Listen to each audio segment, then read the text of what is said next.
The Atlanta Braves ended the homestand with a loss, and they start the road trip with a loss, dropping Game 1 to the Texas Rangers 8-3. Let's talk about it. This is the Braves Postcast, your instant game reaction for the Atlanta Braves. Part of the Locked On Podcast Network, your team every day. Yes, welcome on into the Braves Postcast, part of Locked On Sports Atlanta, where we cover your Atlanta sports teams each and every day. I'm your host, Lindsay Crosby, author of the Braves Today newsletter over at bravestoday.com. You can follow me on social media at Crosby Baseball. That handsome fellow over there is Jake Mastroianni, host of Locked On Braves. Follow him on social media at Shortstop Ball. Make sure you're subscribed to Locked On Braves wherever you get your podcast and on YouTube, because Jake has some pretty good takes on what Atlanta needs to do at the trade deadline. Ton of trade deadline content from Jake. Shout out to you for all of the work you've done there. Jake, I want to talk about this 8-3 loss by the Braves to the Texas Rangers. The bullpen wasn't great. The offense wasn't great. Spencer Strider got mad. A lot of things to talk about. I'm going to try to start with something positive. Atlanta only had 6 hits in this one. 2 of them were from Michael Harris, including a solo homer to get the Braves on the board. Did you realize, Jake, that since the All-Star break, he's batting .308 with a .538 slug? I did not realize that, but definitely been having some better at bats. I knew that over the last couple of weeks. A walk in this game too. I mean, again, this is the second time now since the All-Star break that he's had a walk and a home, walk and a homer in the same game. So I mean, what bizarro world are we living in here? Look, it's great to see. It's one of the definite talking points of the second half. Something that we are keeping our eye on. One of the storylines of the second half, rather, of what we're watching is can Michael Harris turn things around? And look, we've seen him have great second halves before. We've seen him have great ends to a season before. So we know he's capable of that. But if there is something mechanical, and I know there's been a lot of takes out there about the mechanical changes that you've seen in his swing from the first half to now. And if that is the case, then I think and you're seeing better results. You got to see the results. Obviously, it doesn't mean anything if the results aren't going to come along with it. But if you're seeing some mechanical changes for Michael Harris that are also seeing some results, that gives you some hope going forward that if he does get in a rut again, now he kind of knows what he needs to do to fix it. Still 24-year-older. I mean, I think we have to, keep that in mind. My biggest thing though with Michael Harris is always going to be, because why I've always believed that there's another level to his game and why I've always believed he could be an all-star player is that you just assume that the pitch recognition and plate discipline would get better. I've never really questioned the physical tools for Michael Harris. It's always just been the plate discipline, pitch recognition. Either that's going to improve and he's going to be an all-star, or it's not going to improve and he's going to be Javi Baez. I mean, that's just kind of what it feels like. It's just going to be a guy that goes up there and chases, and if you happen to make a mistake and throw one in the zone, he's going to make you pay for it. So that's kind of the next evolution too. So it's great to see the mechanical changes, at least right now in a short sample size, seem to be paying off. Also want to see the better plate discipline, which I think we've seen some of that too in the second half. Obviously going to need to see a much better sample size, but I've talked a lot about, because I really don't want to talk about anything else in this game, because it's the only positive from this game, in my opinion, is what we saw from Michael Harris. Yeah. And I do want to point out on Michael Harris, a lot of people kind of forget about this, but pitches in the strike zone. Yeah. Even this year was such a terrible year. He's hitting almost 300. Like, it's just been something where he's been pretty good when he swings at strikes. The issue has been not swinging at nearly enough strikes and swinging at way too many balls, to use your Javi Baez comp. I don't know why I had so much trouble getting that sentence out, but it's just like seeing him get a little bit better at hitting the pitches he's supposed to hit. Like, I know this comes up a lot with Aaron Judge. People use crushing mistake fastballs as a derogatory thing, but like, that's what you're supposed to do. Everybody does that. And it felt like earlier in the year, Michael Harris was either not swinging, or when he was swinging, he wasn't making good contact. It was usually ground ball contact against those mistake pitches. And it feels like both him, honestly, and Ozzie a little bit, have gotten better with those mistake pitches, those pitches in the zone at least making good contact. Ozzy's not popping up as many balls as he used to, and Michael's obviously getting the home run production. And to your point, I think that's huge in the second half to give you some confidence going into next year. Yeah, and again, you're looking for any kind of positives for him. Look, for better or worse, I think he's the Braves center fielder for the future. I mean, you've locked up the kid. He's 24. Maybe you try to trade him in the offseason. I kind of doubt that. I think Michael Harris is your guy going forward. So you got to figure this out. He has to figure this out. And it's obviously very crucial for the Braves that they help him figure this out. So it's going to be, like I said, a big storyline for the second half is, do you see the improvement for Michael Harris? Because I think he is your center fielder of the future, and you kind of got to decide that too. I think there's going to be a lot of shakeup this offseason, and maybe there are some discussions. Is Michael Harris that guy, or do they consider moving him? And so you want to see those changes from him the rest of the way. Yeah. Going outside of Michael Harris, I really was disappointed with the rest of the offense, because in this game, they had opportunities to score. They just didn't capitalize. Atlanta gets their first hit with runners in scoring position in the 9th inning with 1 out. Sean Murphy gets the ground rule double with 1 out after Ozzy lines out. And it was good contact by Ozzy, right? 103, just right at Adolis Garcia. Michael Harris draws that walk you're talking about. And then Marcell Ozuna walks to load the bases. And then Jurickson Profar gets a single. That was your one hit with runners in scoring position all game. Matt Olson gets an RBI ground out. That does not count as a hit, so that's why he's still one. There's still one for whatever.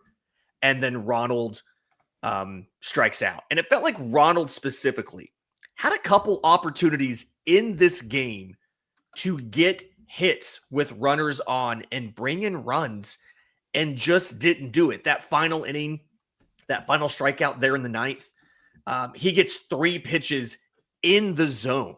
He gets a four-seam fastball, elevated like 93 he swings through, and then he foul tips 2 other fastballs, including one that's down the middle. Same similar situation happened earlier.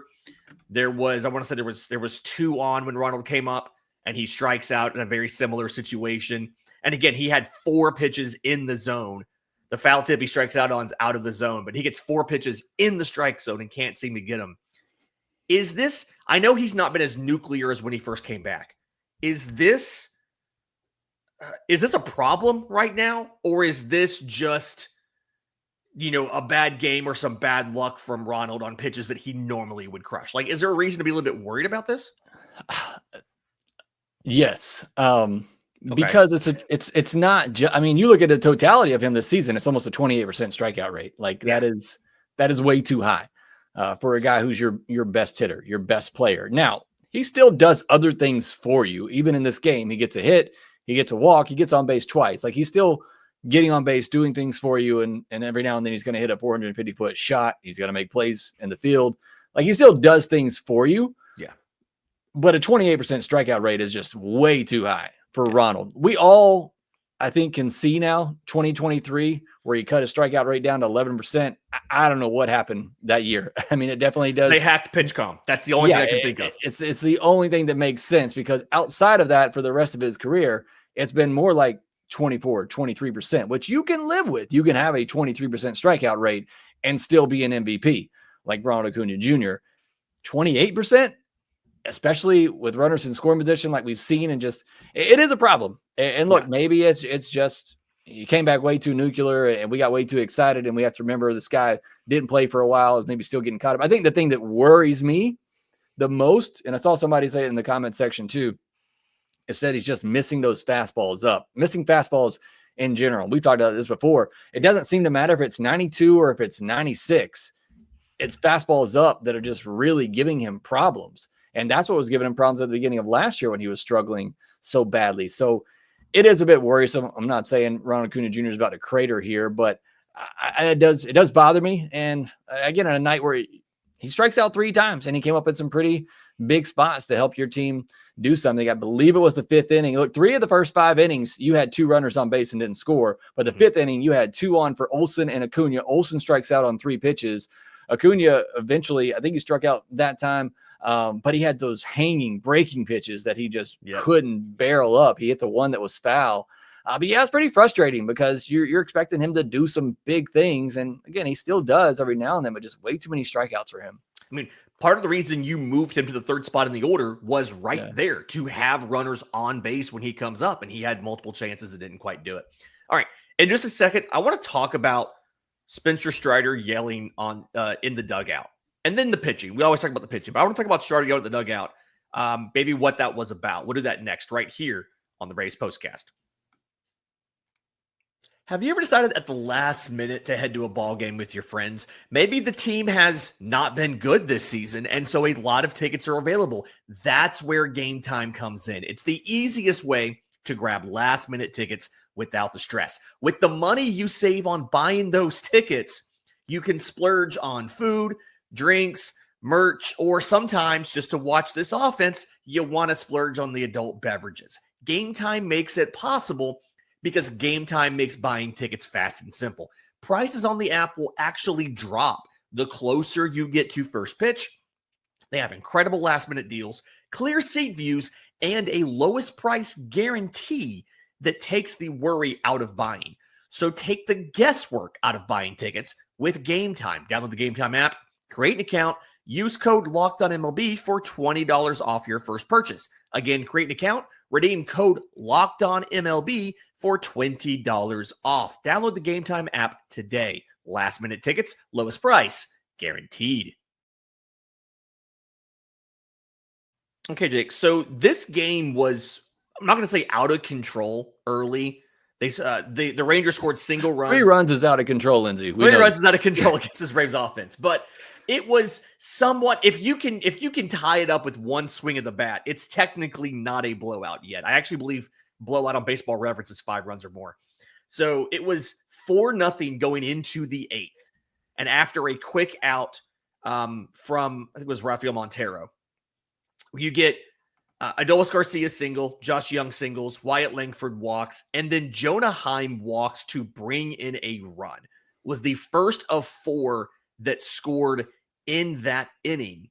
But we did see Spencer Strider with a strong reaction in the dugout.